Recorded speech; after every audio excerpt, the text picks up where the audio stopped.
Hi friends, ನಮಸ್ಕಾರ. ಮತ್ತೊಮ್ಮೆ ತಮಗೆಲ್ಲ ಪೂಯಾಸ್ ಕಿಚನ್ಗೆ ಸ್ವಾಗತ.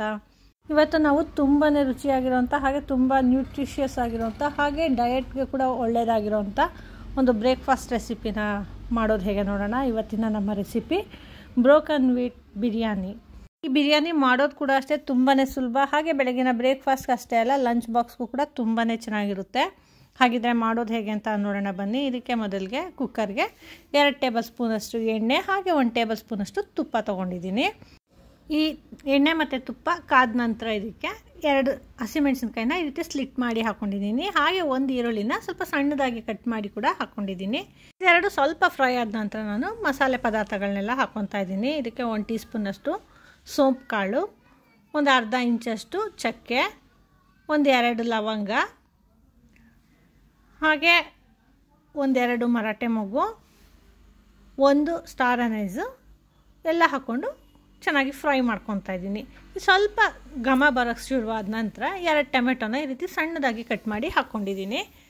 ಈ ಟೊಮೆಟೊ ಸ್ವಲ್ಪ ಸಾಫ್ಟ್ ಆದ ನಂತರ ಇದಕ್ಕೆ ಉಳಿದಂಥ ಮಸಾಲೆ ಪುಡಿಗಳನ್ನ ಹಾಕ್ಕೊಳ್ತಾ ಇದ್ದೀನಿ. ಮೊದಲಿಗೆ 1 ಟೀ ಸ್ಪೂನಷ್ಟು ಧನಿಯಾ ಪುಡಿ ಹಾಕ್ಕೊಂಡಿದ್ದೀನಿ, ಹಾಗೆ ಒಂದು ಅರ್ಧ ಟೀ ಸ್ಪೂನಷ್ಟು ಜೀರಿಗೆ ಪುಡಿ ಹಾಕ್ಕೊಂಡಿದ್ದೀನಿ, ಮತ್ತು 1 ಟೀ ಸ್ಪೂನಷ್ಟು ಗರಂ ಮಸಾಲ, ಹಾಗೆ 1 ಟೀ ಸ್ಪೂನಷ್ಟು ಬಿರಿಯಾನಿ ಮಸಾಲ ಹಾಕ್ಕೊಂಡಿದ್ದೀನಿ, ಹಾಗೆ 1 ಟೀ ಸ್ಪೂನಷ್ಟು ಜಿಂಜರ್ ಗಾರ್ಲಿಕ್ ಪೇಸ್ಟ್ನ ಹಾಕ್ಕೊಂಡಿದ್ದೀನಿ, ಮತ್ತು 1 ಟೀ ಸ್ಪೂನಷ್ಟು ಅಚ್ಕಾರದ ಪುಡಿ ಹಾಕ್ಕೊಂಡಿದ್ದೀನಿ. ಇಲ್ಲಿ ನಾನು ಕಾಶ್ಮೀರಿ ರೆಡ್ ಚಿಲ್ಲಿ ಪೌಡರ್ ಹಾಕ್ಕೊಂಡಿದ್ದೀನಿ. ಈಗಾಗಲೇ ಇಲ್ಲಿ ಹಸಿಮೆಣಸಿನ್ಕಾಯಿ ಹಾಕ್ಕೊಂಡಿರೋದ್ರಿಂದ ಖಾರನ ನೋಡಿ ಹಾಕ್ಕೋಬೋದು. ಇಲ್ಲಿ ಕಾಶ್ಮೀರಿ ರೆಡ್ ಚಿಲ್ಲಿ ಆಗಿರೋದ್ರಿಂದ ಇದು ಕಲರ್ ಕೊಡುತ್ತೆ, ಖಾರ ಕಡಿಮೆ ಇರುತ್ತೆ, ಅದಕ್ಕೋಸ್ಕರ 1 ಟೀ ಸ್ಪೂನ್ ಹಾಕ್ಕೊಂಡಿದ್ದೀನಿ. ಈಗ ಈ ಮಸಾಲೆಗಳನ್ನೆಲ್ಲ ಚೆನ್ನಾಗಿ ಫ್ರೈ ಮಾಡ್ಕೋಬೇಕು. ಈ ಎಣ್ಣೆಯಲ್ಲಿ ಸ್ವಲ್ಪ ಅದು ಚೆನ್ನಾಗಿ ಫ್ರೈ ಆದರೆ ಆ ಖಾರ ಎಲ್ಲ ಚೆನ್ನಾಗಿ ಬಾಡುತ್ತೆ, ಅದಕ್ಕೋಸ್ಕರ ನೋಡಿ ಈಗ ಇದು ಚೆನ್ನಾಗಿ ಫ್ರೈ ಆಗಿದೆ. ಈಗ ಇದಕ್ಕೆ ತರಕಾರಿಗಳನ್ನ ಹಾಕ್ಕೊಳ್ಳೋಣ. ಇಲ್ಲಿ ನಾನು ಒಂದು ಅರ್ಧ ಕಪ್ಪಷ್ಟು ಬೀನ್ಸ್ ಹಾಕ್ಕೊಂಡಿದ್ದೀನಿ, ಹಾಗೆ 1 ಕ್ಯಾರೆಟ್ನ ಈ ರೀತಿ ಕ್ಯೂಬ್ಸ್ ಥರ ಕಟ್ ಮಾಡಿ ಹಾಕ್ಕೊಂಡಿದ್ದೀನಿ, ಮತ್ತು 1 ನವಿಲುಕೋಸು ಅಥವಾ ಗೆಡ್ಡೆಕೋಸನ್ನ ಹಾಕ್ಕೊಂಡಿದ್ದೀನಿ, ಮತ್ತು 1 ಕ್ಯಾಪ್ಸಿಕಮ್ನ ಕೂಡ ಈ ರೀತಿ ಕ್ಯೂಬ್ಸ್ ಆಗಿ ಕಟ್ ಮಾಡಿ ಹಾಕ್ಕೊಂಡಿದ್ದೀನಿ. ಇಲ್ಲಿ ನಿಮ್ಗೆ ಇಷ್ಟ ಆಗಿರೋಂಥ ತರಕಾರಿಗಳನ್ನ ಹಾಕ್ಕೋಬೋದು, ಬೇಕಂದರೆ ಕ್ಯಾಬೇಜ್ ಕೂಡ ಹಾಕ್ಕೋಬೋದು, ಹಾಗೆ ಕಾಲಿಫ್ಲವರ್ ಕೂಡ ಹಾಕ್ಕೋಬೋದು, ಅಥವಾ ಪನ್ನೀರ್ ಕೂಡ ಹಾಕ್ಕೋಬೋದು, ಚೆನ್ನಾಗಿರುತ್ತೆ. ಈಗ ಈ ತರಕಾರಿ ಎಲ್ಲ ಸ್ವಲ್ಪ ಸಾಫ್ಟ್ ಆಗೋ ರೀತಿ ಚೆನ್ನಾಗಿ ಹುರ್ಕೋಬೇಕು.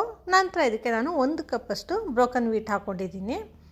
ಹೀಗೆ ಈ ಬ್ರೋಕನ್ ವೀಟ್ನ ಹಾಕ್ಕೊಂಡು ಇದನ್ನ ಕೂಡ ಈ ಮಸಾಲೆನಲ್ಲಿ ಹುರ್ಕೋಬೇಕು. ಅದಕ್ಕೋಸ್ಕರ 1 ಟೇಬಲ್ ಸ್ಪೂನಷ್ಟು ತುಪ್ಪ ಹಾಕ್ಕೊಂಡಿದ್ದೀನಿ. ಈಗಾಗಲೇ ಹಾಕ್ಕೊಂಡಿರೋ ತುಪ್ಪ ಅಥವಾ ಎಣ್ಣೆ ಈ ಮಸಾಲೆ ಎಲ್ಲ ಹೀರ್ಕೊಂಡಿದೆ, ಹಾಗಾಗಿ ಇದು ಸ್ವಲ್ಪ ಫ್ರೈ ಆಗಬೇಕಲ್ವ, ಅದಕ್ಕೋಸ್ಕರ 1 ಸ್ಪೂನ್ ಎಕ್ಸ್ಟ್ರಾ ತುಪ್ಪ ಹಾಕ್ಕೊಂಡಿದ್ದೀನಿ. ಮತ್ತು ಈಗ ಇದು ಚೆನ್ನಾಗಿ ಈ ಹಸಿ ವಾಸನೆ ಎಲ್ಲ ಹೋಗೋ ರೀತಿ ಚೆನ್ನಾಗಿ ಹುರ್ಕೋಬೇಕು. ಈ ಬ್ರೋಕನ್ ವೀಟು ಈ ರೀತಿ ಇದಕ್ಕೆ ಹಾಕ್ಕೊಂಡು ಬೇಕಾದರೂ ಹುರ್ಕೋಬೋದು, ಅಥವಾ ಸ್ವಲ್ಪ ಬೇಗ ಆಗಲಿ ಅನ್ನೋದಾದರೆ ಸಪ್ರೇಟಾಗಿ ಇದನ್ನು ತುಪ್ಪದಲ್ಲಿ ಹುರ್ಕೊಂಡು ಕೂಡ ಡೈರೆಕ್ಟಾಗಿ ಹಾಕ್ಕೋಬೋದು.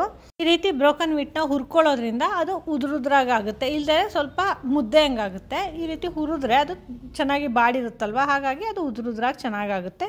ಈಗ ಇದನ್ನ ಚೆನ್ನಾಗಿ ಹುರ್ಕೊಂಡಿದ್ದಾಗಿದೆ. ಈಗ ಇದಕ್ಕೆ ನೀರು ಹಾಕ್ಕೊತಾ ಇದ್ದೀನಿ. ಇಲ್ಲಿ ನಾನು 1 ಕಪ್ಪಷ್ಟು ಬ್ರೋಕನ್ ವೀಟ್ ತೊಗೊಂಡಿದ್ದೆ, ಹಾಗಾಗಿ 1/4 ಕಪ್ಪಷ್ಟು ನೀರು ಹಾಕ್ಕೊಂಡಿದ್ದೀನಿ.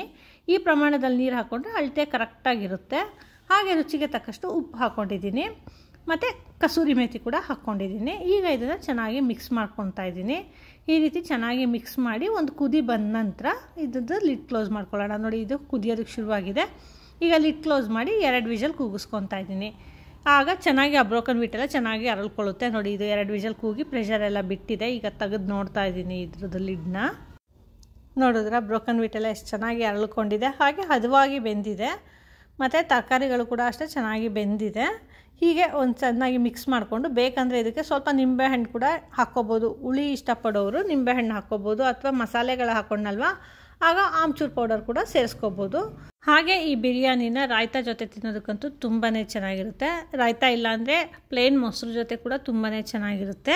ರುಚಿಕರವಾದಂಥ ಹಾಗೆ ನ್ಯೂಟ್ರಿಷಿಯಸ್ ಆಗಿರುವಂಥ ಬ್ರೋಕನ್ ವೀಟ್ ಬಿರಿಯಾನಿ ರೆಡಿಯಾಗಿದೆ. ಈ ರೆಸಿಪಿ ನಿಮಗೆ ಇಷ್ಟ ಆಯಿತಾ? ಹಾಗಿದ್ರೆ ಖಂಡಿತ ಟ್ರೈ ಮಾಡಿ, ಹೇಗೆ ಬಂತು ಅಂತ ನಮಗೆ ಫೀಡ್ಬ್ಯಾಕ್ ಕೊಡಿ. ಹಾಗೆ ಇಂಥ ಇನ್ನೂ ಹೆಚ್ಚು ವೀಡಿಯೋಸ್ಗಳಿಗಾಗಿ ನಮ್ಮ ಪೂಯಾಸ್ ಕಿಚನ್ನ ಲೈಕ್ ಮಾಡಿ, ಶೇರ್ ಮಾಡಿ, ಹಾಗೆ ಸಬ್ಸ್ಕ್ರೈಬ್ ಮಾಡಿ. ಧನ್ಯವಾದಗಳು.